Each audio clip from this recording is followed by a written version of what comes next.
The hard thing with social media world now is I want to look like them. They're doing this 6-day-a-week bodybuilding split. Well, I want to look like them, so I should train like them. A lot of people just want to jump to these extremes, and the chances are 3 days a week will actually get you better results than you do 6 or 7 days a week.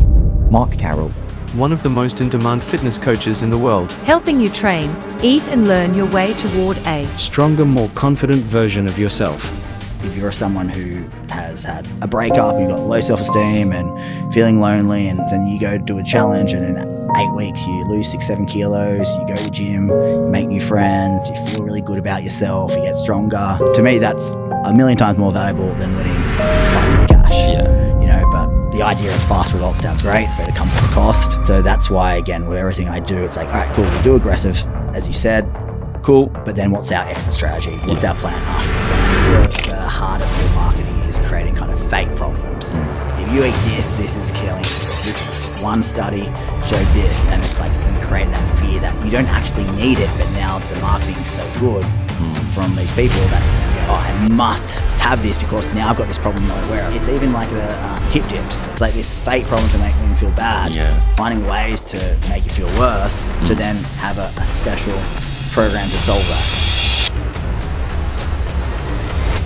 as more from maybe the coaching point of view, but I guess a client or a person getting on their journey themselves could use it, is that not playing all your cards at once. I think it was John Meadows that maybe first brought that up. What does that actually look like from a implementation point of view?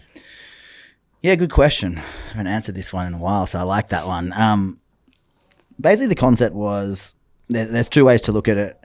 When people start a fat loss phase, often they kind of go all in on everything. They try to lose weight on as low calories as possible. They try to do as much training as possible, as much cardio as possible, and they get great results initially, but then they burn out inevitably. It's not that it stops working, they just stop doing it primarily. So the John Meadows kind of bodybuilding approach I learned, and probably about 10 years ago, and I then actually started implementing a lot of things I learned in the bodybuilding world to more the general population world, was just that, you know, like if we know at the start someone can lose weight on 25% deficit, great, let's start there, a little bit of training, kind of a minimum dose, we know we'll get good results. You get a little bit of results at the start, people start to feel good, builds momentum, builds their confidence, you create that buy-in, which is really important. At the start, when someone signs up with you, they're investing money into you, especially someone who has struggled to lose weight before. I always like to think they have a lot of self-doubt. They're judging whether or not you can help them. Like that voice in their head is like, oh, can this person help me? So those first few weeks, you always want to get them some change, some momentum, but a little bit of momentum for people, even losing a kilo for a lot of them, says, oh, wow, I can do this. So you only need a little bit at the start to create that momentum. But then what happens is over time, obviously inevitably things will slow down. But then when things slow down, it's not the end of the world. When a plateau happens, you make a change, you can decrease calories, you can increase calorie output, and then you can just keep chipping away and chipping away and chipping away. And so what I really liked about that is, especially as a coach, when plateaus occur, you have like an answer. It's not a, oh my God, it's a shock, I don't know what to do. It's inevitable, but you can also somewhat understand when they quite often will occur, so you can kind of preempt them and create some changes. So, you know, let's say after every 3 weeks you add, you know, a cardio session or something like that. But the concept really is about, let's try to get great results initially with a little bit, and a little bit, a little bit, and then just add on when needed. But as always, it depends. You know, if someone's got 6 weeks, you got to lose 8 kilos in 6 weeks. It's probably not going to be that. I'm a big fan of aggressive deficits within reason for a short period of time. But when you've got a prep and you've got 16 weeks, 24 weeks to get someone lean, it's such a process. It's a physical rigors, it's a psychological standpoint, and trying to break it down. And I find coaches, when you can kind of explain to a client as well what you're doing, why you're doing it, they feel kind of like you really get them as well. All right, cool. This 4 weeks, where our goal is 2 kilos over the next 4 weeks. These calories should equate to that. Next 4 weeks, cool, it's slowed down, so we're going to create a slightly larger calorie deficit, add this. And when they see that, basically it's just like clockwork, it's just ticking each time, it's like, oh wow, and they get a lot of buy-in. And I think from a standpoint as well, with getting results, it's very much a standpoint of breaking things down And what I really like doing is phase to phase, like 3-4 week phase, whatever, with the programming, calories, your cardio and stuff like that. It gives, I think, an identity to what you're doing. Your client understands it as well. And yeah, I think it's such a valuable tool as a coach. When I was much newer to the industry, before really a good understanding that we had of energy balance, it was like, all right, cut carbs, eat less, eat clean. And then the plateau, and you're like, fuck, like I don't know what to do. Like they're eating clean, they're low carbs, they're training a lot, and you didn't have the answers. And that's why I love, macro tracking, calorie tracking, because it just gives you such simple tools to play with. You know what's happening if they're doing it, and it gives you such easy ways to press buttons when you want more or less or whatever. And I think, for a coach, by breaking things up and explaining, hey, we're going to start small, we're going to start with less, they get a little bit of response, cool. But then when you can then hit a plateau and add a little bit more, they get momentum again. It's such a, obviously it works so well to get great results, but it also allows clients to really feel like you know what you're doing.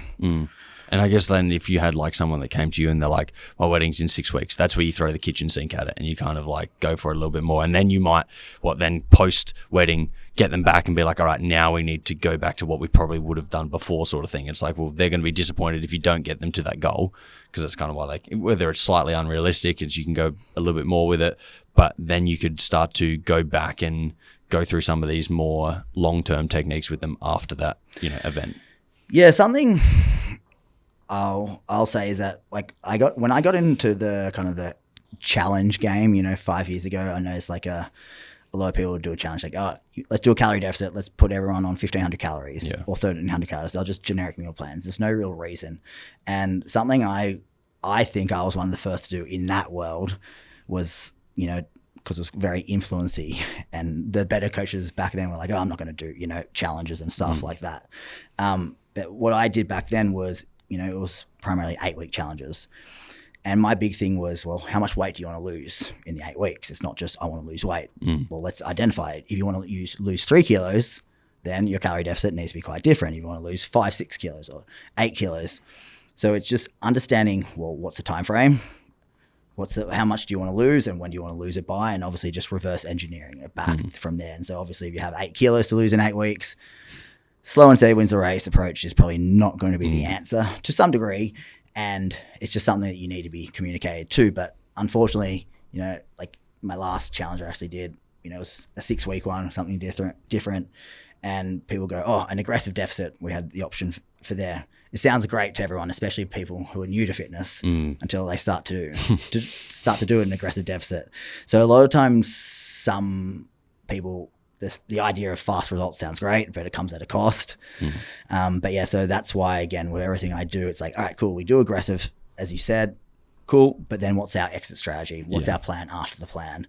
And working at companies 7-8 years ago, I was the head of coach of probably the biggest PT company in the world.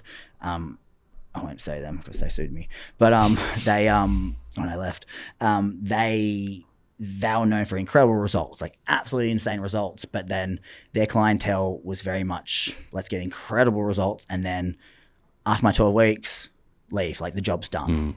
We get the progress photos and I'll get the photos, and then about 12 weeks later, I'd see them in the street, in the city, and I was like, fuck, what happened? Yeah. And that's what got me into things like reverse dieting and things like that. And not that, now there's more science we've learned is, there's nothing too magical about reverse dieting, but it's more from a metabolic standpoint, it was more just the idea of actually giving someone a plan of attack, how to exit a fat loss phase, over it being like this amazing thing of, getting metabolism back on track. It was more that, hey, keep tracking, keep having a goal after it. So whatever you're doing, even like, as you said, like, less is more at the start. Same with comp preps, post comp, you can then, it's then adding on. It's not just go, hey, let's go to a 10% surplus. Let's go to 6 days training and massive volume. It's having a plan of attack, choosing the right amount of volume, right amount of calories, whichever way, end of the spectrum. Yeah. I think like I've always thought like with those challenges as well, would be great if like more people incorporated that mindset, and even then like had like, this is the 8-week challenge, get you in the door. And if, because a lot of people obviously they do their prizes, they do all that, and it's like, well then do you like layer the second level to that challenge? The big prize, if you do that, is like the 12-month challenge. Like it's the 8 weeks is your nice marketing, it gets them in the door, but then you're like, well, now that we've got you here, let's keep you there as well, which, you know, a lot of people do. Like it's 8-week challenge and then it's just fall off the edge of the earth, like, and then they upsell you to their, you know, way more expensive premium model, which most people can't afford. That's why they kind of did the 8-week challenge in the first place, because it was a cheap way to get there, but now they've got nowhere to go.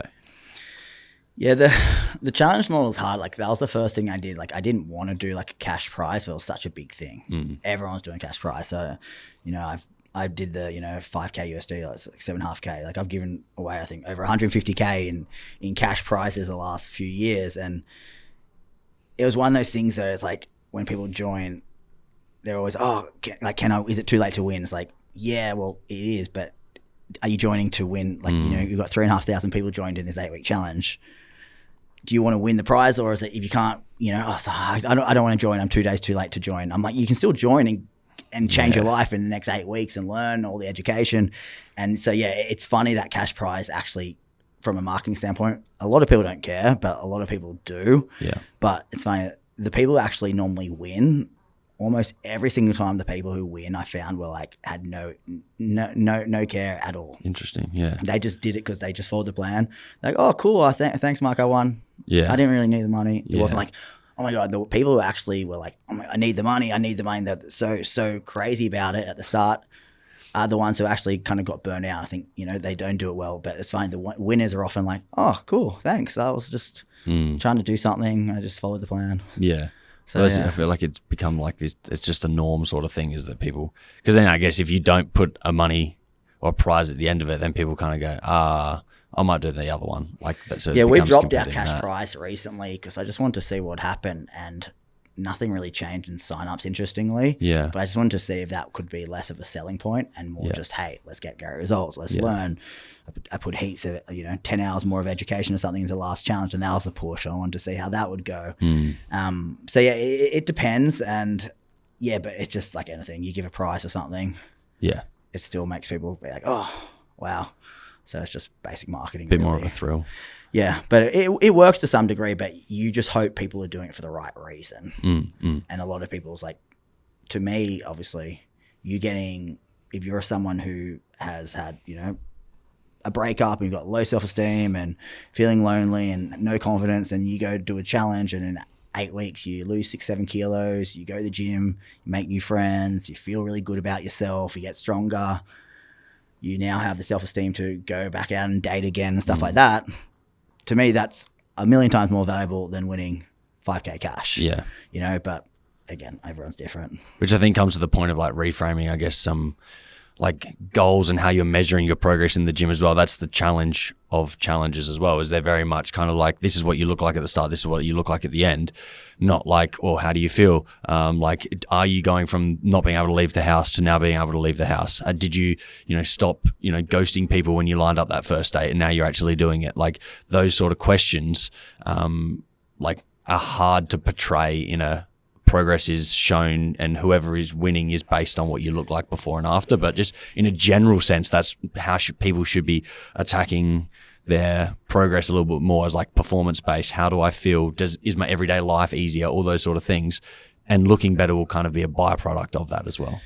Yeah, that's the hard thing with the challenge, right? It's like, oh, well, what deems the winner? We go, well, the best transformation. Like, well, what's the best transformation? And it's normally, well, something that, my team will send me, 100 transformations to the one that you go, wow, it's just, that's the wow. But then, you could do everything right for, myself. Like even when I got lean, I didn't have like deep abs. If you see someone who has those deep abs, but they have a bit of a stomach and they lose 5 kilos and all of a sudden they've got boom, boom, boom. Visually, it's like that. My stomach just goes flat. It's like the worst. But, and then, someone could lose, 7 kilos and they've done amazingly well, but it might not be visually as striking because they don't have the muscle mass yet as other people. So that's the hard thing with challenges, like what's measurable. And obviously you need some kind of formula.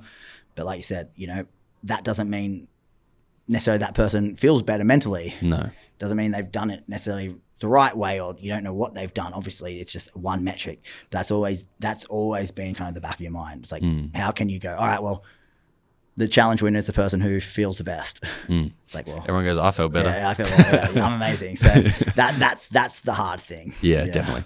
When it comes to like training, I notice like you big user of your half reps, your 1 1/4 reps, and some of these other methods as well.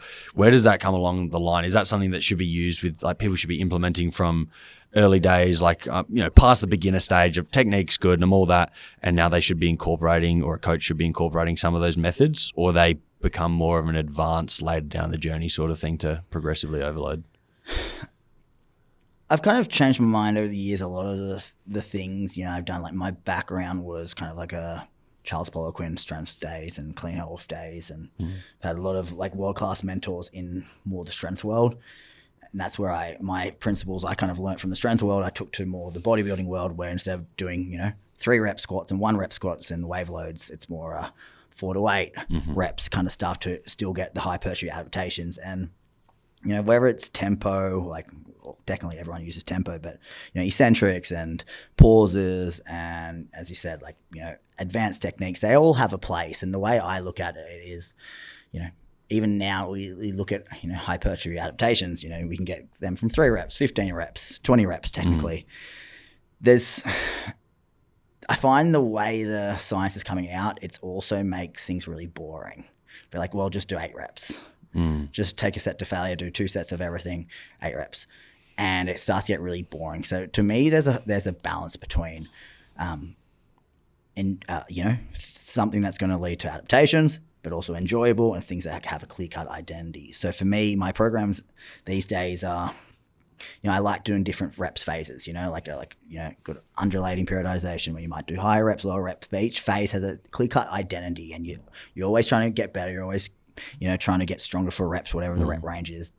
But you can kind of periodize different methods, and from a standpoint of 1 1/4 reps or pause reps and things like that, the idea there is to more so just bias portions of the rep, and we don't have, I think, the research to say even like a pause rep is loading the stretch position and just with a normal 2010 tempo better than say a 2-second pause in the stretch position. We don't, I believe, have that research, but there's things you can focus on. You can focus on people getting more depth in their squat, teaching them more control, teaching them not to just shoot their hips up in a squat, teaching them, say a squat protocol might be like a slow eccentric phase to teach control. The next phase might be a pause phase to teach them get deep and then explode.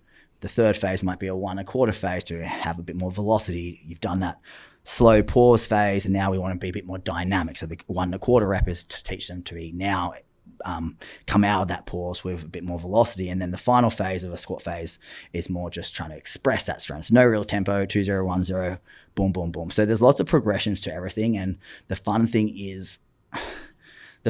I think what's been successful for me in my programs, that I think a lot of people, they constantly get rid of the movement patterns. Like, all right, we'll do a barbell squat, but then they did 10 reps and the client's bored of that. So then they'll do a hack squat instead.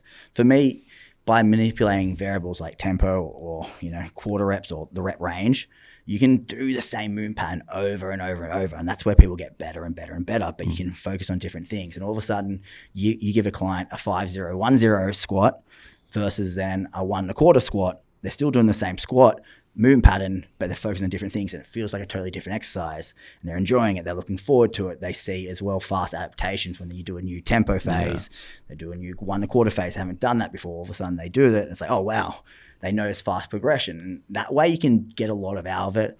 And even with a lot of these methods, it all comes back to, are you taking sets close to failure, with mechanical tension? Are they quality sets? Are you doing good form? But yeah, I think it all has a place. If you wanted to go really just go, how much does it matter? I don't know. I don't think anyone really knows too sure. Even when we do studies, someone will come out with all these length and partials, and all of a sudden then they fund a study and then it didn't really show that. So I like to think what I do is very much a balance of science and also anecdotal evidence from training people at a high level. You know, you don't get people, you know, to world champion levels from doing things that doesn't work. Yeah. And, you know, a lot of my clients have taken people who never competed before to then actually over 3-4 years become world champions. And it's quite, you know, there's, you know, success leaves clues. So you go, well, that must be working. And then as well, there's other things you see out there with the science and literature. And I don't know, I feel like a lot of coaches these days are so scared to have a bit of their own personality to their training and programming. You don't have to be identical to everyone. And that's probably why a lot of coaches, again, how do you get clients if your programs are identical to everyone? Yeah. I like to think my stuff is really unique, which I always get told it is. And it's unique, it's enjoyable, and, you know, most importantly, they get results. But I don't want to be exactly like everyone else either. So that's why a lot of those things I use. But again, knowing when to use it is quite hard, and not just doing a drop set on every single exercise. Yeah. And I guess then as well, like that's how you're approaching that is who's in front of you as well, or how, if the person's doing their own programming, who am I? It's like, the optimal conversation obviously is the word of the time at the moment. Like but if that optimal is not enjoyable, therefore you don't push hard in your sessions and you're not being consistent with your training, is not optimal. Like it's, you know, I see some of the different exercises out there and I'm like, to be honest, I just want to get under a barbell.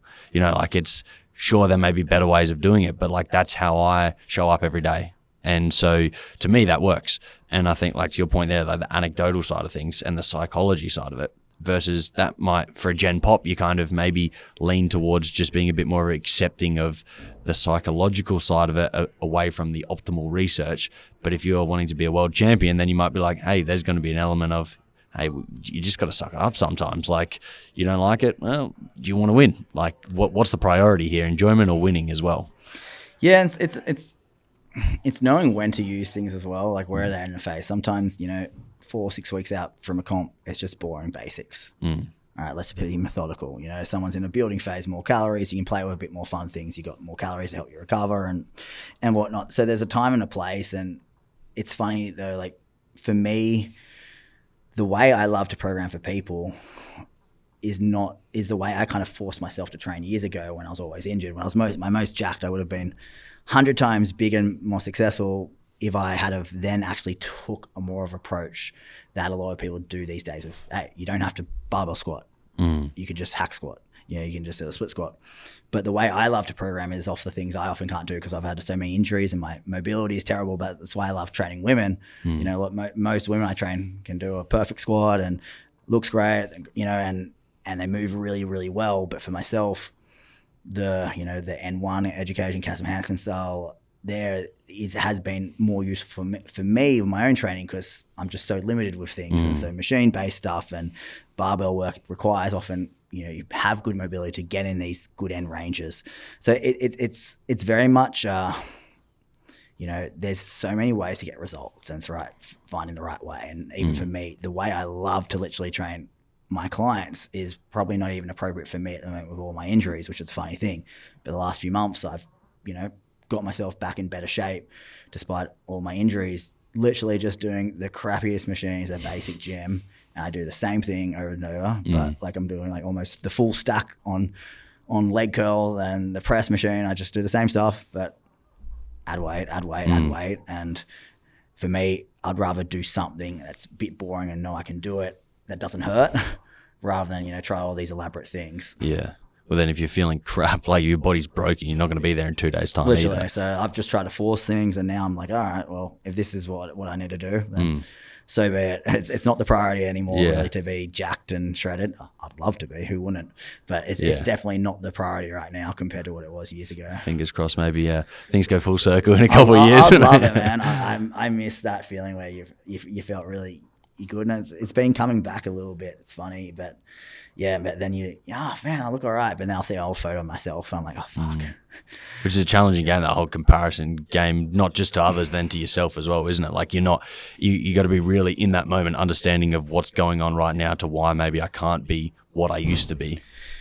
Yeah, like I I analyze what I do and my thoughts a lot, and I get really down myself. I said I've got to go after this at a certain time. I've got my psychiatrist, got to go, and that's always an interesting call for my psychiatrist each week. Poor guy. I'm always, you never know what mark you're going to get, and it's one of those things for me. My happiness is not often tied to the result. It's tied to the sense of progression. So when I feel like, you haven't been training, you feel crap, and then eventually you look great, but then you still feel crap because you're like, oh, well, other guys are bigger than me or whatever. The time I find you normally feel best is after about 6-8 weeks. You notice the progress. You're feeling good. You're seeing that things are working. You're feeling like you've got a goal, you can get better, and it's close. That's where I find you feeling really good in all aspects of life. It's like same with work, you could have a period of being stagnant, but then all of a sudden you blow up and you have this amazing period. That's amazing. It's the best high ever. And then you're now doing 10 times better than you were before, but you're stagnant, and then you feel shit. But you're doing 10 times better than you were before 2 years ago, but you feel shit because it gets normal. Like I always kind of think of life, and when you have goals, kind of like that new car feeling. You get a new car, man, I love this car. After a couple months, you're like, oh, I like that car. I like that car. No matter what, so we get used to things, and that's why having goals and working towards stuff, whatever it is, I found where for myself that's so useful. And as I said back at the start with clients, is once you get that momentum and they feel like things are working, feel like they're going somewhere, that's where the good things really happen for a coach. And that's why I have two coaching kind of businesses, like the lower ticket and the higher ticket. And the big thing I really wanted to preach was most coaches just suck at retention. And my higher ticket business, we do normally at 24-week packages primarily. And I think we've got about an 80% retention rate on those. And that comes back to so many coaches kind of get to the 24 weeks. It's like, well, you did well, that's done. It's like, well, for us, we're always like, what's next? When we get to week 20, we're talking about what's happening at week 48. It's just putting in their mind that job's not done. What's next? And that's where I feel like people then don't get stagnant. They're always thinking ahead. You want to enjoy your progress, but as soon as you start to feel like comfortable, your effort starts to drop. So that's why I think our retention rate's always so good, because it's kind of built in that, cool, you've done great, then let's build off it. Same like my challenges, often we get, like crazy retention, and say I've got a subscription with my bikini method, and it's like 98% in the last 2 years retention rate. And it's because each phase I do, every single phase, they explain what's happening and where we're going, what we're doing. If you help people understand there's a journey, each phase what they're doing. So each phase let's say I do a 5x5, I'm explaining why in detail, what they're doing, what they're trying to achieve, not just they just see the reps. What are we trying to do?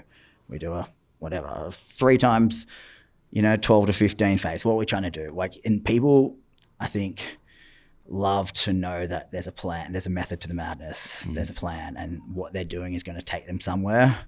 And whatever you're doing, if you feel like it's hard, but there's something at the end of the tunnel, that's when I feel like you're in a good place mentally. Yeah. I think I wonder whether that's like that element of like they can be a bit more vulnerable, which is a weird word to put with a training program, but in the sense that they then sit there and don't overthink. They look at the training program, they just do it because they go, oh, that's why I'm doing it. Whereas if they're in the gym, they're looking at it and they're like, but why? But no, I don't think that. No, I saw something else online. But because you've now justified the reason for doing this, they're like, no, I trust that. Let's do it.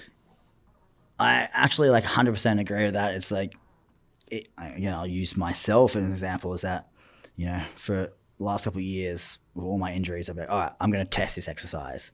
I go try it. I'm like, it hurts. I haven't been able to press overhead for 3 years. I'm like, I can't do this. It's a waste of time. And I'll literally just leave. It's like, see, every time I tried to do something, I thought maybe I could, I'd leave. So that's why I realized the last 12 weeks when I lost 8 kilos, I was like, what can I do? I'm not going to think. I get up. I've never been a morning person, even being a PT for years. I get up at 5 and go straight to the gym before anything can happen in the day. I always jump out of bed feeling really positive, and then you get stressed and stuff like that. So I said, I'm going to jump out of bed, do this before anything can happen. And I'm just going to do the same kind of 2 workouts, lower body, upper body, twice a week. The same thing. because I didn't want to think. I just wanted to be, and the less chance you had to be like, oh, maybe I could try this. Yeah. And then you feel shit, if it hurts, and like, oh, I'm back to square one. So just being sometimes really, really boring is the best thing. And that's why, like, from what I do, even with my fitness apps, most of them are like, oh, every day is a brand new workout. I'm like, that's not what people really need. People need to learn that boring is often good. Boring is what actually leads to progress over the time. We're not just trying to be mentally stimulated. That's often short term. Yeah. It's not always tangible. It's like, let's be That's why I think the power of education is important as well. So people understand why you're being methodical. They understand there's a process, why you're repeating exercises. Yes, you might be a little bit bored. And I always, I remember I did a post years ago and it went really well. I was something along the lines of like, if you, if you find, changing following the same workout for 3 weeks boring, well, it's like something like, well, you'll surely you won't find getting results boring or something like that. It's basically saying like people are like, I want results, but I can't stick to something for 3 weeks. It's like boring is often what actually leads to those effort results you want. Yeah. I wonder there, like it's people, they think they want, like when you see that marketing and it's like, oh, new workouts all the time, they think that's what they want because that sounds exciting, and then they start doing it and it actually gets really frustrating as well, because you're like, just as I got my head around that exercise, I've changed it. You're like, I just figured out the technique. It just clicked for me. Like I have it all the time. It's like, you teach a client how to do an RDL, arguably one of the hardest exercises I like for people to wrap their heads around. It'd be like, oh yeah, I've just figured it out. Oh cool, we're not going to do them for 12 weeks now. They'd be like, what? I just worked so hard to figure it out, and now you've just pulled the rug out from underneath me. It's like, hang on, double down. Now that you've just figured it out, you should be going even more in on that because you've just had that massive progression. Yeah, and that's where, like, again, going back to like the tempo stuff, and that's where it can be useful because they're doing the same movement pattern, but the different tempo. It's all right. We'll do a slow, as I said, the slow eccentric. Oh, now they do a pause, and now they don't have to do a pause. They do a faster tempo. But then then they can actually put more weight on the bar and they further see their progression. They might have started, 40 kilos with a slow eccentric, and then they do 50 kilos with a pause, and now they're doing 70 kilos with no real, just a controlled tempo, and allows them as well to keep doing that same movement pattern, not chop and change, or even like, when you go to a new gym and trying to get the machine setting, even like a leg curl or something, like a seated leg curl, oh, this is off. For a lot of people, they feel like, oh my God, everyone's looking at me because I can't figure out the setting. They get used to it and they feel confident. They start to see a bit of progression. Even, a new movement, teaching someone a split squat, the neurological adaptations might take 3-4 weeks just for them to get the program. Like the structural adaptations take much longer, but now they're finally understanding what they're trying to recruit, what they're trying to do. You've then changed the program completely. It's like, well, that's why they're not often getting better either. Yeah. I guess a lot of these, like when people then, someone comes in, you would have worked with a lot of busy individuals, especially in Sydney, like, I can only train for half an hour. The fastest thing I find that people will be like, all right, let's rest.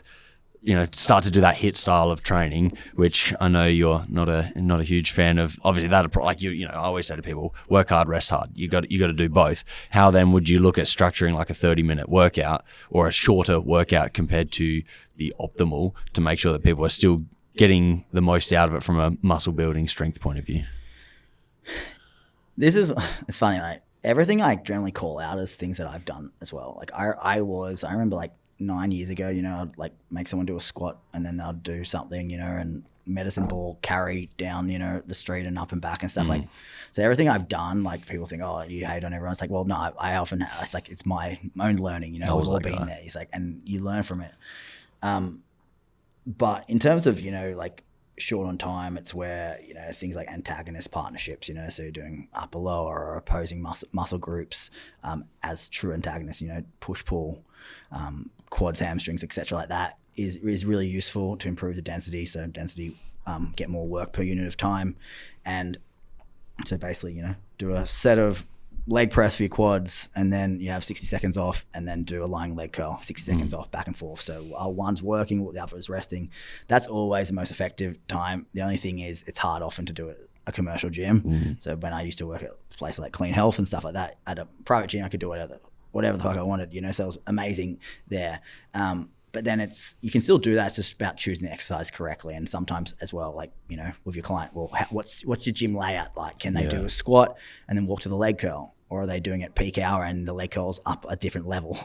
So, but yeah, it's just kind of, I like antagonist pairings, upper lower pairings as a standpoint. And yes, you want to rest, but the benefit of kind of those things are that you can get rest, but you're resting as well while the other muscle group's working. So yes, in a perfect world, you could be, a bit more fatigued than you'd like, but the performance from, if you calculate the rest periods, let's say you just did a leg press and rest 90 seconds, or if you did a squat, rest 60 seconds, a leg press, rest 60 seconds, lying leg curl, then rest 60 seconds, all up, you're actually, with the leg curl as well, getting about two and a half minutes rest. You're actually getting more rest between sets of leg press, but you're actually getting more sets done. So that's always been a big thing I've liked to do for busy people.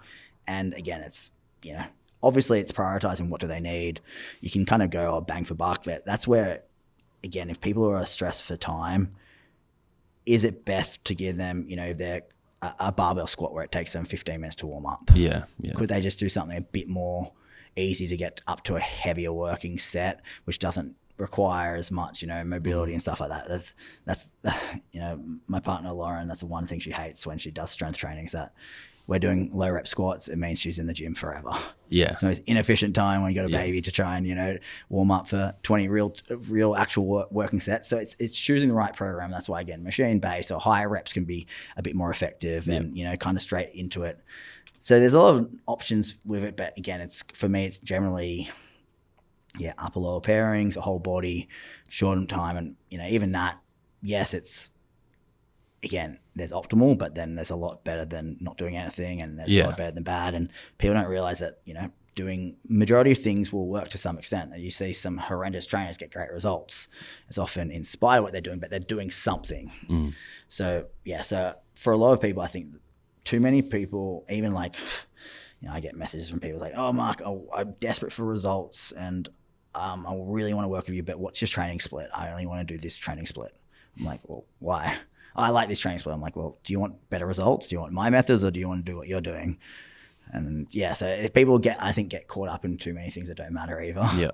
What about like in the shortened period, like things like reducing total volume, just making sure like intensity is high, is that so that you still get the variety of exercises as well within that shortened period? Is that something you might look at doing? Again, it depends on what is the goal. So obviously with the way I look at it is, if it's going for strength adaptations, it's more repeated sets of specific move patterns. If you're trying to build your squat, I want you to squat more. So more volume pushed towards that specific movement pattern. Strength, I like to say, is a skill. You just repeat it.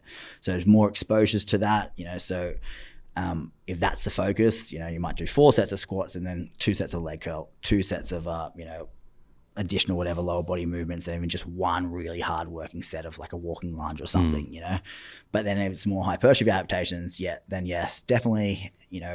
I've reduced volume, and if you're a person who trying to get total lower body, then can we do a couple sets of this, 2 sets of this, 2 sets of this?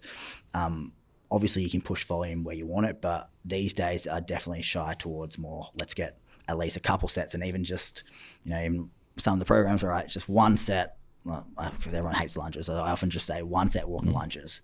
Do a body weight warm-up set, that then grab a heavy, the dumbbells that you're going to do for 10 reps each side, but 10 reps where at 9 reps you just want to quit, and just do one all-out set, so we get high quality reps rather than, do 3-4 sets of just building and building and building. But I guess psychologically for them as well, they're probably absolutely chuffed when they hear you say you're only doing 1 set. They're like, I can push out 1 hard set. But when you say 3, they're like, I'm going to go easy on the first 2. Yeah. Then I'll do the third one. I'm like, well, your borderline could have just done the 1 anyway then. Like. Literally. So it's a fine line, because when you write programs, and especially when I'm writing programs to kind of the mass, everyone's interpretation of effort's quite different. If you just train someone in the gym, one person be like, I've got 2 reps left. And then they can't do anything there. They're just trying to make you lift the bar. The guy at the bench press, the gym's like, oh, bro, swap me. He does like 3 reps and he's like, yeah, I've got 3 more. And you just literally lift it off and he's just like, you're just doing it for him. But then other people will be like, I've got 1 left. I'm done. And they're like, it's like an RPE 6. It's like as soon as they felt a little bit of soreness, that must be it. Yeah, no. So it's a fine line. So I try to explain what that feeling is, but everyone's interpretation is a little bit different, and that's where it can also be hard. But yeah, for the most part, again, like the way I kind of look at volume, I kind of look at volume as if for hypertrophy is the harder your sets, the less working sets you need. If you want to go not nearly as close to failure, then you're probably going to need more working sets. Yeah. Be like, how many sets should I do? It's like, well, how hard are you going to work? And then some people, their interpretation of hard work is quite different. So there's always a bit of blurred lines in all that aspects. So would you then maybe, like for someone that's really struggling with understanding what an RPE 9 is or something like that, it's like, all right, well, let's take a set of leg extensions to failure. Like let's genuinely just, for them, it's probably going to take and need someone there with them. Then may not do that on their own, but you like standing there going like, no, we're literally just going to go until you can't go anymore. And when they were doing, 40 kilos for 12 reps, now they just did 22 reps at 40 kilos, you go, yeah, see, that wasn't reps in reserve 2 to 3, and that's how they can be like, oh, I get it now a little bit better. Yeah.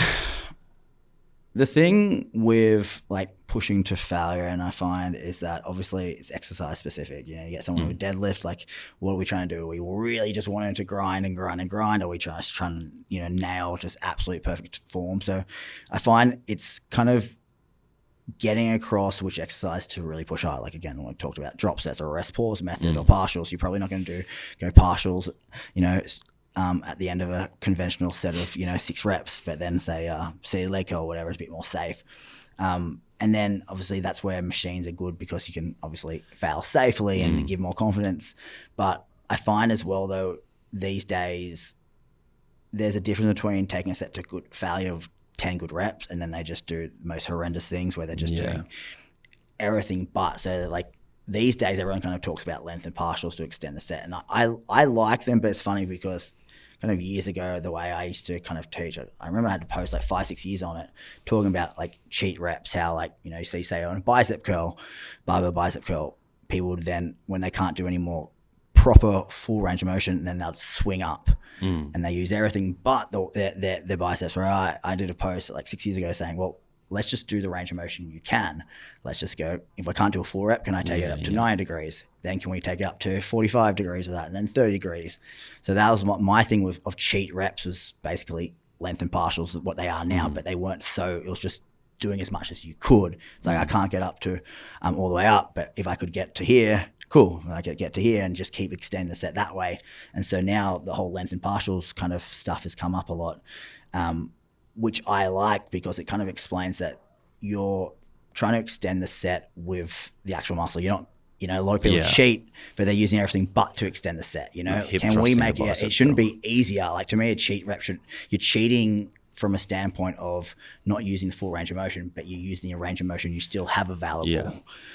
So that's where I found useful and stuff like that. But again, getting that to people and, you can educate people a lot on all these things and, yeah, it just takes time, and not everyone's going to get it. And I've trained people for a long time, and some people just get it right away, and some people don't.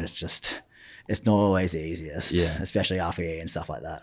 And I guess like there's, you could try and put a blanket term of, all right, compound exercises. The more complex, the less we should be playing around with these pushing 9s out and 10s out all the time. But then you go, well, dumbbell bench, you can fail safely. So and that's a pretty compound exercise. So, there'd be so much nuance to the conversation as well. Like, sure, machines are probably generic across the board, cables most of the time. Like, it's unlikely you're going to find yourself in a bad situation pushing those reps in the shorter range of motion. But you're still blanket terming things as well. Dumbbell shoulder press. Well, if you go to failure on that, well, you just put them down. Like, it's fairly safe as if your technique is good. Yeah, and it also depends though, failure on like the resistance profile. Things which are harder in the shortened position, you're not going to be able to extend the set as easily. Things that are harder in the stretch position, generally you're able to get a bit more, the opposite. Things that are harder that's why leg extension is good. It's harder than the top. You can't get all the way up, but then you're able to continue doing the available range of motion. Whereas say the stretch position, you wouldn't do that with a squat. You wouldn't go, all right, we can't get full depth now. Let's just do kind of top quarters, so it kind of depends on the movement. That's why, again, like a lying leg curl, like the John Meadows old thing was like just endless partials on the lying leg curls. Like you can't get all the way up, so let's just continue the set. It was basically kind of like a lengthened partial. But if you try to do that on a seated leg curl, which is going to be more hard towards a stretch, it's going to be a little bit different. So that's the benefit of, I think, the shortened position exercise, where the hardest, you can extend the set a bit more depending on the movement. So again, it's kind of, I look at even like rep ranges and everything. I don't look at every exercise as identical. Like, yes, you could do 4 to 6 reps on a leg extension, but do you really want to? For a lot of people, probably not. Could you do that? You could, like, sometimes with like different tempos and 1/4 and pause reps and stuff like that. But yeah, what I do with it needs to be the rep range or the tempo. It needs to make sense across the board with that exercise as well. Would you, generally speaking, with like the half reps or 1/4 or whatever, bring the reps down in comparison? Like, let's take a leg press for an example. If you did a leg press and maybe you were getting the reps up to 15 for some people, if you were to then give them 1.5 reps, like doing 15 1.5 reps would be pure torture. Like, would you be more inclined to bring that down to 8 to 10? Yeah, exactly. Like a squat, it might be more like 4 to 6 reps. Yeah, but it's going to be kind of a controlled eccentric, a 3-0-1-0. But then it needs to be like a dynamic quarter, like like a leg press would probably be 6 to 8, maybe 10 reps max. But again, people don't realize that. Obviously, that going down and up, that eccentric to concentric is one, doing that once, but 1/4, you're actually doing it twice. So you're doing 15 reps, you're actually doing that 30 times. So so it does need to, just like anything, it's like when, people use like slow eccentrics, like 4-0-1-0. If you do that on like a 15 rep set, that's like a 90-second set, like it needs to be, so that's why like a 4-0-1-0, it's like or a 5-0-1-0, it's on like a 3 to 5 rep squat. Yeah. It's not a 15 rep specific, which you see sometimes people do. Like, that doesn't make sense. It's going past, so it needs, again, as I said, like the tempo needs to match up to what's the goal, So a pause rep, again, 2-second pause. Do we want to be doing 15 reps? Probably not either. So it just, again, trying to match up to things that make sense and not extending the set out too long. It's like you do a Bulgarian 15 reps 1/4, and then you go, all right, left leg, all right, now right leg. It's like, I just literally did 90 seconds. Put me on my deathbed. It's like, literally. So it needs to make sense. Yeah. What about like training volume differences in male to female? Like, I've seen, people float the idea that women can handle more volume than men. Is that accurate? The way I kind of look at it is it depends. It's like, before you'd kind of look at it saying like, well, advanced people can handle much more volume because they're more advanced. You got a runner and they can run 10 minutes. Or you got an advanced runner, they can run every day for an hour, right? Yeah. But then it's also, the thing with a more advanced lifter is a set for them, a 10 rep set is going to be harder 10 relative. They'll put more effort in that intensity versus a beginner who's trying to learn what 10 reps is. Likewise, they're going to have a better ability to actually recruit the fibers they want. So they're really doing everything they right that set of 10. Whereas again, a beginner is kind of like learning, like, oh, what am I recruiting? What am I doing with my knees and stuff like that? So the more advanced you get, the better you actually get at getting more out of a working set. You're actually, if you're serious about your training, working really, really hard, obviously, within that set. So you're actually pushing it harder, whereas a beginner, as I said, is like kind of learning it. So, there's been kind of talk, I remember in the past, of people saying, well, women can handle more volume. Primarily, they thought because they didn't lift as much weight. And it's like, well, they're not lifting as heavy, so therefore it's not impacting things like the nervous system as much. But then now, later, the studies are saying that, low reps aren't what impact the nervous system. It's more the high rep sets.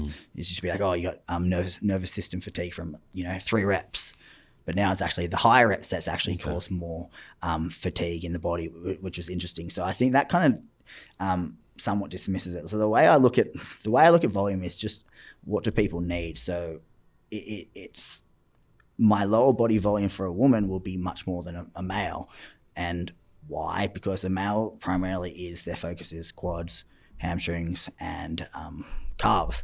Glutes will be a byproduct of yes, that a lot of bodybuilders get great glutes, they squat, they deadlift, hip hinge and stuff like that. But it's never the big focus, and you're on a lot of gear, everything will kind of grow for those people. But for women, it's kind of like the opposite of guys' upper body. Like, 'cause if I'm training for women, we want to do a push, a pull, a lateral raise, an exercise, maybe a little bit of an elbow flexion or something like that. Whereas guys, they want more volume. They want a middle delt. They want a rear delt. They want an upper back movement. Yeah. They want a vertical pull-in movement, elbows tucked. They want an incline press. They want a flat press. They want a movement a more fly move, stretch out. They want biceps. They want a neutral grip, etc. Elbow flexion. So whereas women, it's more like, all right, I want to do a glute medius exercise. I want to do a hinge for the glutes. I want to do a bridge for the glutes. I want to do. There's actually probably more things to cover for women on their lower body day to ensure that they're getting adequate quads, hamstrings, glute medius, enough glute max through a few different resistance profiles. Whereas guys, you don't probably need as much, that. Whereas again, the girls, hey, cool, what basics can we hit on the upper body? Kind of cover a lot of the bases. Where the guys, we're going a bit more detailed. So for me, it doesn't have to necessarily be more or less total volume of the week. It's again like, do women and men have to train differently? Not really. It's just exercise specific.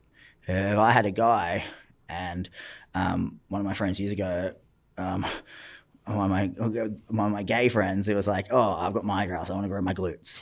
Which program's best for you? And I was like, he's like, can I do the bikini body? I'm like, well, yeah, of course. Because he wanted to train glutes. He didn't care. He's like, I want to look great for Mardi Gras, like 6 months before. I'm like, cool. He's like, can I do bikini body? I'm like, yeah, of course.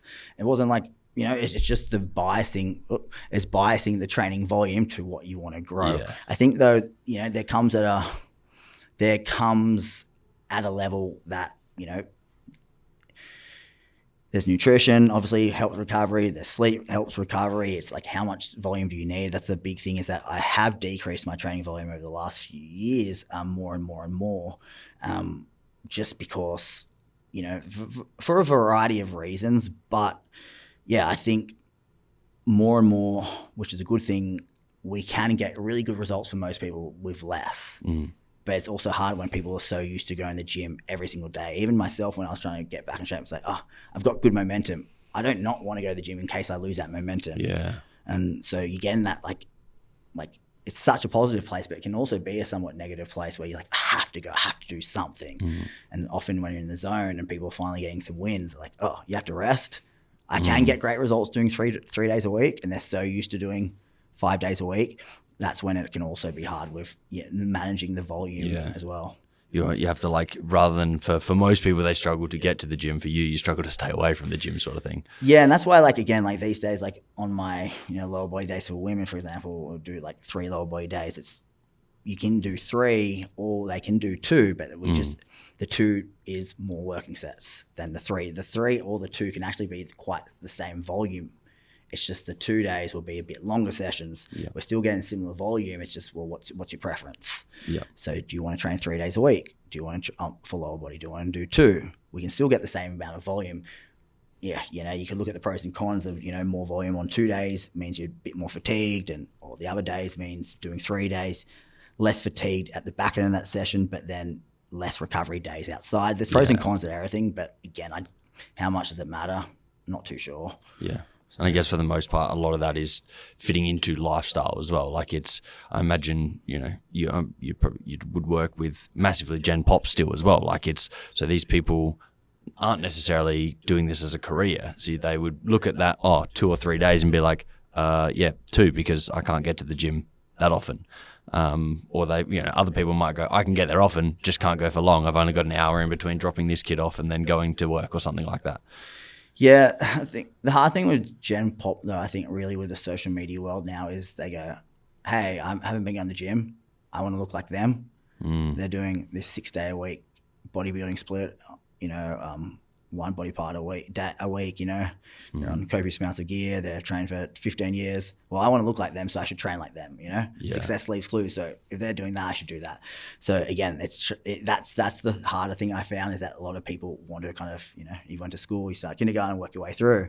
A lot of people just want to jump to these extremes, and it's quite, you're trying to also educate them that again, like we spoke at the very first question, that the less is more again back there.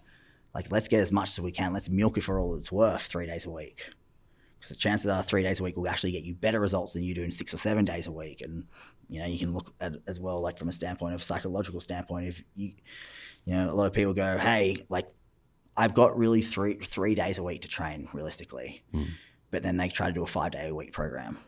You go, oh, just let's do the 3 day a week program. And they do they go, no, I want to do 5, it's better. After 2 weeks, they miss a couple sessions. They're like, oh, I'm a failure. I didn't do the full program. I'm just going to quit. But if they were actually doing 3 sessions. If they just did the 3 day a week program, they'll think, wow, I'm killing it. I'm hitting every session. It's like goal setting. Literally. So it's like, and people always kind of mess it up. They overestimate what they can do at the start because they think more is always astronomically better. And it just goes back to, well, what was realistic for you? Because something done well consistently is probably going to be a bit more beneficial as well. And I guess if you start with that, like I've had this so many times before, same thing, you get that scenario, I want to do 5, like just after they said realistically 3, using your example, and you go, if you can at least get them to be, all right, let's say we're going to aim for 3. And if you do 4, well, that's a bonus. Rather than aim for 4, you miss it, that's the failure. So like when you do get that, you've just easily reframed it into being such a win for you so that you feel absolutely like you're crushing it. And then when you go back to 3 the next week, you're like, oh, that's still my expectation anyway. Last week was just a great week. Like there's not that massive high and low of being like, why didn't I get it? And then, if they start to over X period of time, always show up 4 times a week, then you go, oh, sure, let's go 4 times a week then, because now you're able to do it. Yeah, I know. I feel like the social media world has kind of like the last few years created a lot of good and a lot of bad. Is that like these days, I often think about this, is that I remember like I was obsessed with bodybuilding like when I was like 18, 20 and you would see like if you went out the street, you went down like Bondi Beach and you saw one like actual jacked like kind of bodybuilder like level. You're like, oh my God, they look like the most insane thing in the world. Now like you go to Bondi Beach or the beach and like here on the Gold Coast, half the guys look like that, Yeah. It's like the perception, but then even though on social media, you're just seeing all this like crazy levels that people go, oh, everyone must be on. Like obviously most places in the world is not like that, but social media has also created this sense that, everyone's doing these insane workouts. That's a lot of these people get their names. Oh, I'm doing these crazy workouts every single day, no rest days, and all this stuff. And it's just it almost becomes their identity, and then it's like with nutrition, the nutrition becomes like their religion, it becomes their identity, their training, and it's like, well, actually, why did you get into this? You're just a mum of 3, and you've got a corporate job when you're just trying to lose weight to feel a bit better about yourself. And people get caught up, I think, in they forget initially what they were doing, and even like PTs, they get so caught up with like, for me, I don't care what works, I just want to get results. It doesn't matter to me. It's like, I don't make money from selling a specific way. And if a way came out that was better, well, I'll just change my ways. It's like, cool, okay. Yeah. But I think a lot of people, that's where you get those issues where people are like, oh, I'm a carnivore coach, or I'm a vegan coach, or I'm a this coach. This is who I work with. And if it doesn't work with everybody, it's like, well, I'm not changing it. You have to fit into my schedule. For me, I'm like, well, what do you want? Like, well, this is what I do, obviously resistance training and stuff like that. I can do more of this, I can do more of that. And I think that's important because, again, like so often, I think, again, people don't realize there's so many ways to do stuff. And that's a good thing. That's even like with the hypertrophy studies, hey, low reps really works well. High reps works well. Moderate reps work well. So what does that mean? Like, oh, it's so confusing. Like, well, not really. It means if you like low reps, that's great. Do more low reps. You can get, if you like really high reps, that's great. That works well. It just actually means the more research we have is it's not like, well, anything's clear cut. It means just like so many things can work. So it means you can find something you like. Yeah. I know like, you've been in the industry longer than me. You'd be able to speak to this better, but I feel like the fitness industry as a whole is massively kind of like looking for this way or the best way. And it's like that. That's not a blanket term. Like it's, once again, we harp on like it is what works for you, but it is like it's someone out there will get results on vegan, someone will get results on carnivore, but you don't have to be looking for the way. You have to be looking for like your way and what's going to suit your lifestyle. That's fine. I was just, scrolling social media before, and it was like they had a video of like, you know how every account these days there's all these social media coaches and how to everyone go viral and stuff. And it was like, and just off that, it was like there was a video that said like their example of like what won't go viral versus what would go viral. And I hope I get this right, but I always forget stuff. It's like this like hook was like, oh, here's 5 ways to improve your health. But then she's like, oh, that's not going to go viral. This is what's going to go viral. This one thing is going to kill you 20 years early. So it's like people look for like the dramatic, and that's the same thing. It's like it's not, hey, these things can help you improve in the gym. Yeah. It's like this one thing is the absolute be all and answer. You must do this. That's why people like, I like lots of exercise. I love my favorite exercise in the world to coach and periodize is like the squat. Like I was yesterday doing content at the gym, a post about you don't have a barbell squat, unless you want to, like. And that's the thing is that's probably why my content doesn't go as well as it could, because it's not that, that, oh my God, that fear mongering. That's why all these motherfuckers go stand in grocery stores and say everything's bad. They're fucking morons. But, because that sells, it gets clicks, and all those like Paul Saladino people and stuff like that. It's like, it's kind of promoting that fear that I must not do something. It's promoting I've read a lot of books on marketing and over the years, and that's, it's quite hard. Like a lot of the marketers I really enjoy learning from, you then cringe because the examples they use are like, what was it? I forget what it was. The bulletproof coffee, the butter, God. I forget his name, Dave Asprey. He's such a genius. His marketing's so good because it's like, yeah, but it's creating that, there's this fear, these big pharma or these big sugar hates you, but I've got the answer, I'm the key, it's like that us versus them, everyone's bad, I've got the secret, and that's the same thing. I'm in your corner. Literally, I've got the secrets. Everyone else, all those people who don't care about, all those people went to and became doctors and spent 10 years working their ass off to learn and making basically no money as doctors and working in, horrendous hours. They don't care about your health. I do. I say, no, you care about making money. Yes, and that's okay. Everyone, like, you want to make money, but you don't need to do it. There's just so many scammy ways people do stuff, which is the cringe. Like even my stuff, people are like, oh, well, me and Lauren the other day, someone was like, can you sell, like they messaged in the DMs, like, sell me why I should do your challenge. Well, like, I'm good. I don't do it. Like if like I'll be good if I don't make the $150. It's like, like if you want it, like we've provided the website, we provide the education, we provide all this stuff. Like, no, I'm not gonna, it's just like, here's a thing. If you want to get healthy, you want to improve, it's not magic. It's not a magic pill. And I know. So that kind of stuff where it's just, But I think like it's that, I might butcher this a little bit as well, but the difference between like manipulating someone for what's actually good for them versus like manipulating them for what's good for you then as well. It's like if you use like marketing, like you said, we want to make money. That's how we live capitalist society. It's just what it is.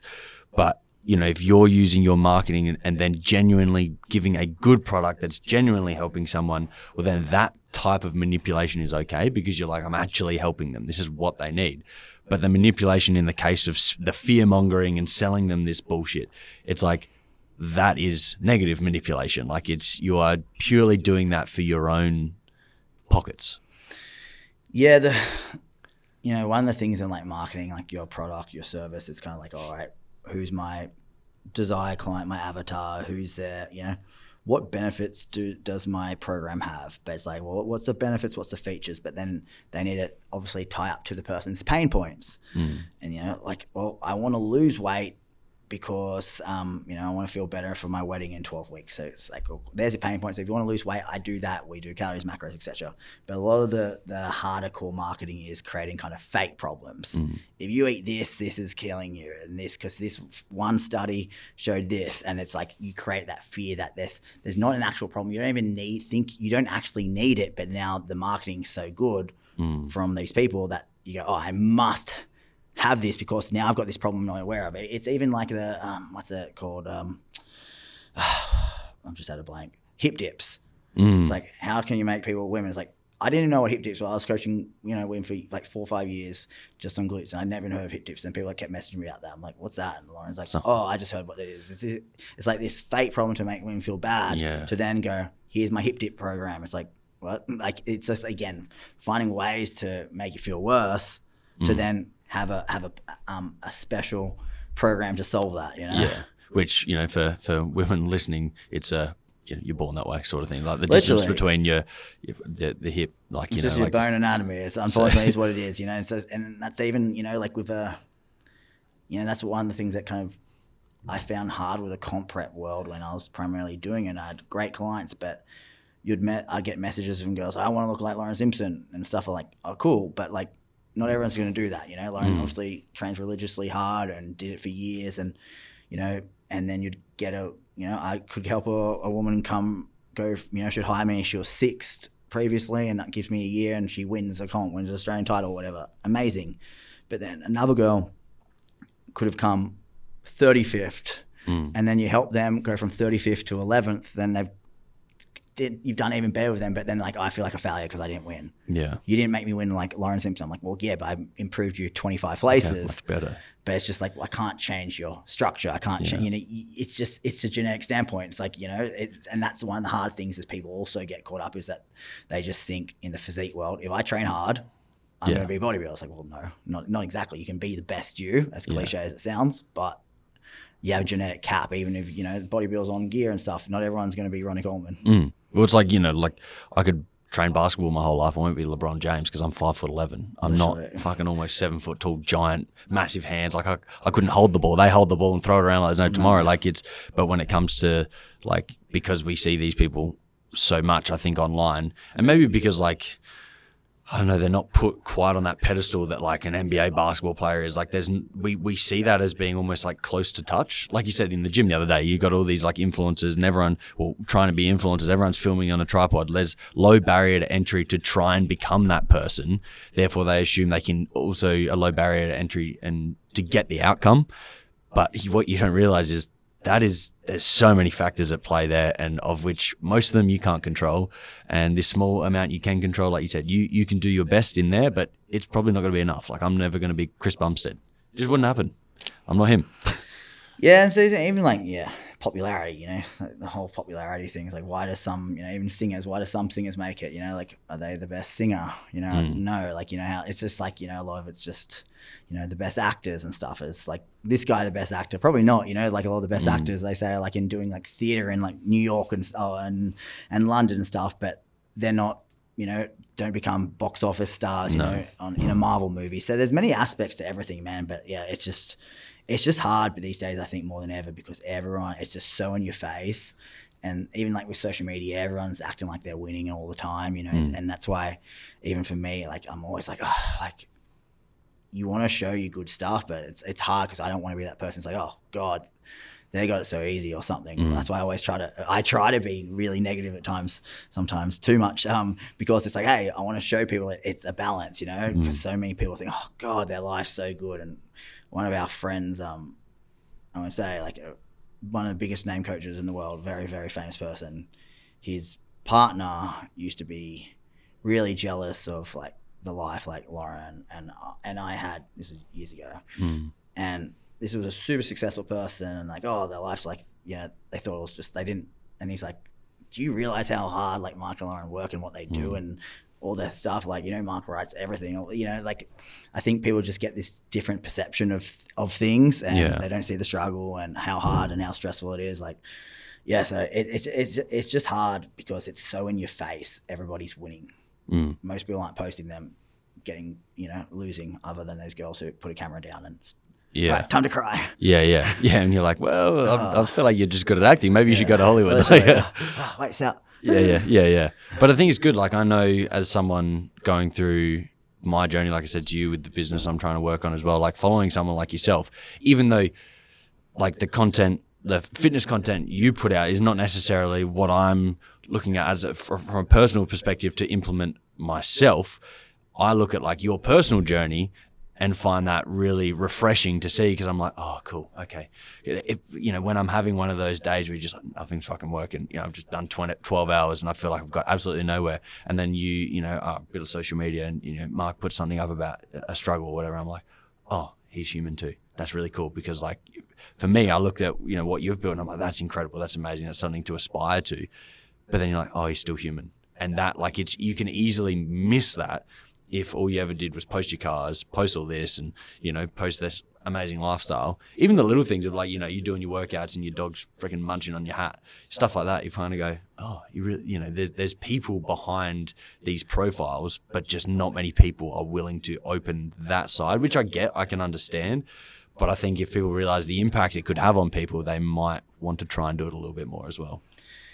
Yeah, like one of the benefits I found of like social media, I think is it depends how you do it, is that, and myself, like I've trained so many big name people, a lot of people in the world, and, big influencers a lot of people don't even know because they haven't followed me for years, and people like behind the scenes they don't even know about. Like everyone is remarkably average in most ways. Everyone's got their problems. Like I've done initial consults with some of the most popular people in the world and women who are just absolute goals for everybody.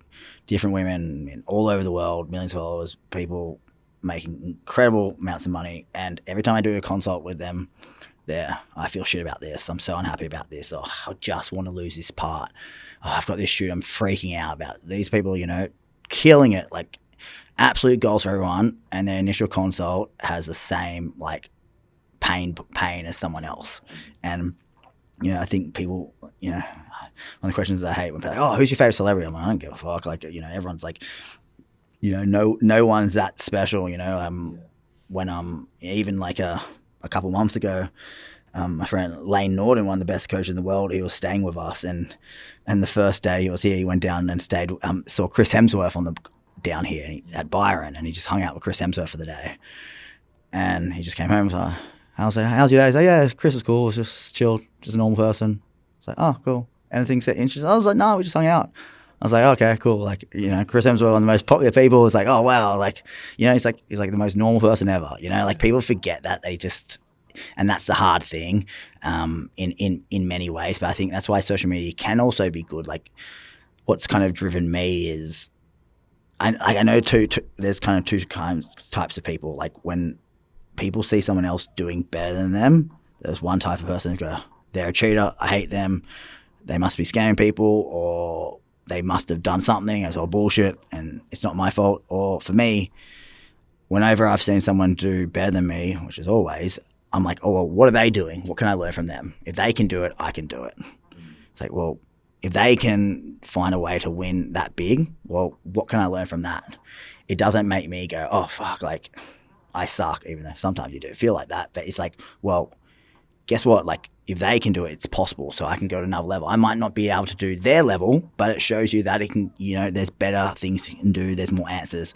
So that's why I always like, it's good to see other people doing well. And in any aspect, that's why I like reading and stuff. And, when you read a lot of famous people's books and successful people, you're like, you don't realize just how hard it was for them and how many times they failed and almost lost everything, and success is not linear and stuff like that. So yeah, it gives you always a good perception of things, and it's like, all right, right now I suck or nothing's going right, but let's look back. Has it, even like when you have had good periods in your life and you look back, a lot of the progression periods are really short.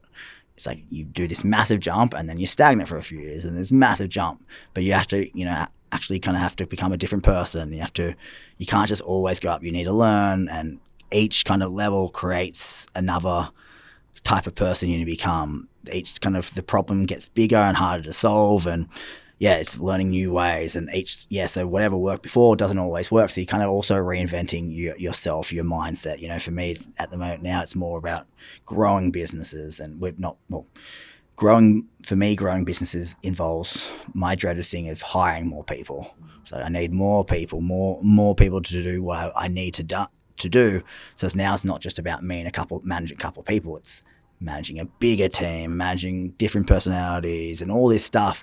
So even though I'm good at what I do, it's now, managing other people, hiring the right person, which is really, really hard, recruiting and expensive and stuff like that. So yeah, every time whatever it is, getting from 60, it's like when you start squatting and go from 40 kilos to 60 kilos, you can add 50% of your squat in the first 3-6 months.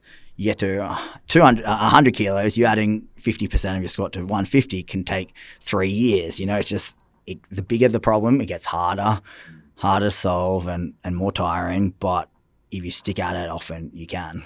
You're like stacking your skills along the way as well, which makes some of those challenges that you just literally wouldn't have been able to get through had that been the challenge from day one. But now that you're on day 100, you're able to actually consider that challenge being something that you could get through as well, because you've developed some skills from 1 to 100 to then attack the new problem. Before we wrap up there, like a few things on, I guess, the nutrition side of things. For people, a lot of people, know the calorie deficit. You've got the principle of that, and then you've got the methods. We talked about, for some people reducing carbs, increasing movement and things like that. How important, like what are some of the key early cards that you play with people? Like we talked about, like not throwing the whole deck out there to try and get them on track with that weight loss from a food and movement point. Yeah, well, again, going back to, the when and how much, like when do you need to lose the weight by and how much weight do you need to lose?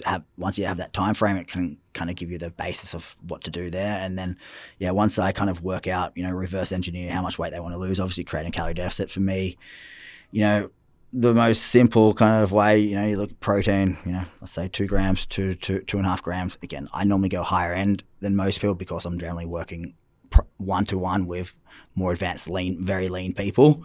So having slightly higher protein is a bit more positive, but if the high body fat can be down to 1.6 to 2 grams. Fat's normally about 80% of 0.8 of their body weight, and then carbs the rest, right? So pretty standard approach, and then it's just a linear progression down, primarily trying to keep protein where it is for the most part. And when they do plateau, you can obviously, take from fats, you can take from carbohydrates. Primarily, I like to take from a little bit of both, but it can come down to personal preference, So, if I'm trying to get someone really lean, inevitably their calories have to get really low. Fats will probably have to drop down to 0.7, 0.6 for very short periods of time, and carbs will have to get low. But interesting, like protein and stuff like that, it's always been a standpoint of, all right, let's keep protein really, really high for, satiety levels. But kind of some of the recent research I've seen is not that. It's not so much the protein once you pass a certain threshold. You only need so much protein basically in your body to basically minimize hunger. Any more basically has like a diminishing returns effect, kind of like building muscle, which is quite interesting. And that's why things like fiber are going to be more beneficial for satiety once you pass a certain threshold with protein, which is really interesting and, valuable when you get leaner again, which is why, again, carbohydrates are quite valuable at the end. From a standpoint, again, with like steps, I used to do a bigger progression, like, it could be 10,000, 12,000, 14,000. Like, I really like a linear progression of periodization with steps, just because when people get leaner, they weigh less, they expend less calories, they get fitter, they expend less calories, their body gets more efficient at it. Naturally, their NEAT drops, so they're expending less. So it's just an artificial way to keep that calorie expenditure up. So that's why I like step periodization. But these days, I'm probably less aggressive with it just because it's such a time costly thing. Getting someone to 14,000 steps who used to do 3,000 steps a day is not the most ideal thing. Could I get them just that calorie output from just doing 10 minutes of cardio at the end of a session? So it's choosing the right plan of attack for people. It's not just trying to put people in a box. What's their time frame? Do they have a husky like I do? Then easy, it's getting more steps in. If they don't, they're a corporate person, then just them going from 7 to 8 to 9 or 10,000 can be their progression, And then from a standpoint of, resistance training, that's normally always the same. That's just the foundation. And it could even decrease at the very end when you're trying to minimize fatigue and stuff like that. And cardio for me is always just a tool. For like certain clients, I've done no cardio to get, comp lean. Other clients who really struggle to get lean, you have to use more of it. So ideally, I try to use as little as I can. But some clients, literally, I've had clients win world titles with almost no cardio and just steps. I've had clients win, elite level comps, and they've had to do 6-7 days of cardio and really low calories. But the thing is that the way I look at comp prep as well is that the people who have to really, really suffer to get lean, that's probably a good sign you shouldn't be competing too often. The people who go for, I'm going to get lean really quickly in 8-10 weeks, and I can do, it's not too hard. They're the ones who can do, multiple comps in a year. But that's often a good sign of, is comps and stuff really for you? I had a client she could deadlift 180 kilos if she wanted to do a comp, and she had, she did like the fitness category in the WFF a couple of years ago, and she had crazy muscle, but trying to get her lean was so hard. And she had to get really, really low calories, brutal. She got lean, she did well, but it was just such a horrible experience. I was like, look, you're so naturally strong, you're the biggest like freak genetics for powerlifting. You getting comp prep lean is not doing anything for you. Why don't you just focus on what genetically you are so good at? So it was a one comp and done. Whereas other people, they get lean really well, and it's such an easy thing. It fits into their lifestyle. It doesn't come at a cost of their relationships and their libido and their social life. So that was a bit of a tangent. But point is that there's many ways to go about kind of getting people lean and with naturally calories, volume of training, there's no real one formula. That's why even in my challenges, everything I do, even though it's not meant to be personalized, I give so many people kind of the paths. Well, where are you at? Is this you? I'm a person generally struggles to lose here, so we're going to, at this point, create a bigger drop. We're going to do a drop more quickly. So for the most part, again, like it's reverse engineering. Where do they need to be? And there's no point putting someone on 20% calorie deficit and no cardio if they struggle to get lean and they need to lose 9 kilos in 12 weeks. They could do everything right, and that's the worst thing. That's one of the things I hate when clients are set up for failure by coaches, because they don't create the deficit suitable to the result. And then people go, oh, well, what if the deficit? But then coaches will be like, oh, well, what if then the goal wasn't realistic? I was like, well, then you should have said that at the start. But if you go, all right, I want to lose 10 kilos in 12 weeks, and you're, all right, let's do a 20% deficit, 3 days weights, no cardio, 6,000 steps a day, and they do it religiously and they lose 3 kilos, it's like, well, why didn't you tell me I could have done more? Why, you know what I mean? So it also needs to match up. Because they still put in all this effort. Literally. And it wasn't that. Like, well, I could have done more, and I felt great. And, I've taken over other coaches' clients often. And even like I said before, I've had clients, really good coaches that we're working with, and they came to me and they're like, I'm not hungry at all, and I'm on like 1,900 calories, and I'm barely losing. And they're making me do 15,000 steps a day, and I work a desk job. And then I took over them. All of a sudden, they started losing rapidly. I just created a larger calorie deficit, gave them 10,000 steps, but decreased the calories, focus on that, and all of a sudden they got great results because it just fitted to what they actually wanted, and all of a sudden magic. Is really actually like looking at the person that's in front of you. And again, I guess a point on like the steps and the cardio as well is like, well, okay, maybe I'm sitting with a Gen Pop person. It's like, well, maybe we're doing cardio from a health point of view, not just from a trying to lose weight point of view. Cardio and create, a lot of people obviously, thankfully, are now getting out of that mindset that cardio equals fat loss sort of thing as well. It's like, but that doesn't mean now we don't have to do cardio. It's just why are we doing it is a completely different reason, or it's good for your health. So maybe we should try and get it in there if we can, if it doesn't interrupt your main goal then of, say, competing and something like that. The thing, I think with that kind of mindset is that it needs to be, as you just kind of said, like, what is the goal? Like, the benefit of resistance training and for a 25-year-old, or the goal of that is different to an 85-year-old, but they're still doing it for a valid reason. Again, like, the benefits of cardio is still useful for everyone, but it can also be a greater positive for someone at who has heart health issues and they're trying to improve their aerobic fitness, or it can be maybe a negative for someone who's super fatigued and they're really they're struggling to get lean. Would we want them to do just hit their basic weights to maintain their tissue, use a calorie deficit to generate the fat loss, and give them more time out of the gym? And that's where, again, it can kind of be, again, what would we rather? What would be the best? Would it let's just do basic training volume and go a bit more aggressive on the calorie deficit?